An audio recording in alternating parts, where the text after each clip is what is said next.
Hoi, ik ben Janneke van VVV Zuid-Limburg en op dit moment ben ik bijna op de locatie waar ik moet zijn. En ik ben achter die rode auto daar aan het rijden. Daar zit een bekende Limburger in.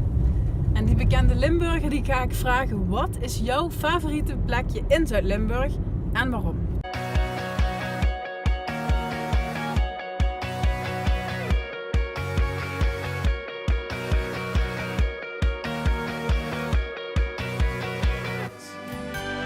Zingende busje, holle wegen en bijtjes. De stem van de heuvels van je land. Ik sta hier naast Frans Kronenberg. Kennen jullie als zanger van vooral het Limburgse repertoire, Frans? Ja, En we kijken uit over die prachtige dal van Gulpen. We staan op de Gulperberg. En dan hoef ik eigenlijk al niet meer te vragen wat jouw favoriete plekje is van Zuid-Limburg. hè? ik ben geboren en getogen Gulpenaar. Dus vanaf mijn geboorte woon ik hier en leef ik hier.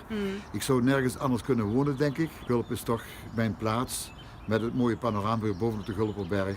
En natuurlijk ook een plek om het Limburgse lied uit te dragen. Door heel Limburg bekend. Vooral door het winnen van het LVK in 2002 met dat mooie liedje. Wie de Herrgott Limburg had gemaakt, had er door vast en zeker bij gezongen. Waarom moet iedereen eens een keer komen kijken in Gulpen? En vooral die Gulperberg. Alleen dan genieten van het panorama, het mooie wijdse uitzicht. Als je hier staat, je kijkt naar België, je kijkt naar Duitsland. De andere kant kijk je richting Valkenburg. Dus je bent een natuurmens, Frans. Zeker weten, ook door het wandelen. Ik heb zelf 23 keer de Nacht van Gulpen gelopen. 23 keer. Dus en dan zie je allemaal die dalen en die bergen hier voor je neus. Dan is het wel afzien, maar wel heel mooi. En heb je nog specifieke plekken hier in het Heuvelland waarvan je zegt, ja, daar moet je echt eens gaan kijken? Zeer zeker dan het Mariamonument, toch wel opgericht voor het decanaat Gulpen. Dat is bijzonder om te zien. Ja, dat En- staat hier, hè? Ja, Het het is staat hier op de Gulperberg. Heel boven de hoog Gulperberg. Mariabeeld. Dus Ja. ja, kun je gewoon naartoe. Dit is de Jean Nelissen Memorial, een van de bekendste Nederlandse journalisten op wielergebied. Bekend met zijn sigaar, zijn glas wijn, die een aantal jaar geleden is overleden. En waar hier op de Gulperberg voor hem dat memorialbeeld is geplaatst. En dan gaan we zo meteen naar nog een hele mooie plek in de Gulpen-Wittem. Dat is een Epe, daar ligt de Gradeshoeve. Lekkere wijdse blik, mooie terrassen en daar genieten van een heerlijk biertje.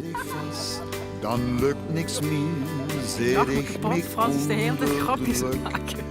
Op zo'n momenten denk ik ieder keer, mijn gevoelens Zo, in Frans, het zit er weer op. Hè? Vond je het leuk vandaag? En een superdag geweest. Lonneke. Ja, was Oh, zo, Lonneke, wat zeg je dan nu? Lonneke. hè? Janneke, het was een superdag. En nog gisteren het platkallen. Gewoon geweldig geweest. Ik vond het ook leuk, Frans. Kijk, ik hoop alle- dat die mensen nou ook allemaal naar Gulpen komen om dat te zien. Zeker weten. En terwijl wij nog een hapje gaan eten, dan kunnen die mensen allemaal onze blog gaan lezen. Waar kunnen ze dat doen? Kijk bovenaan in het beeld, dan kunnen die alles volgen. Hartstikke goed. Nou, doei! Bye bye. de busje, holle wegen en bijtjes. De stem van de heuvels van Om de toekomst.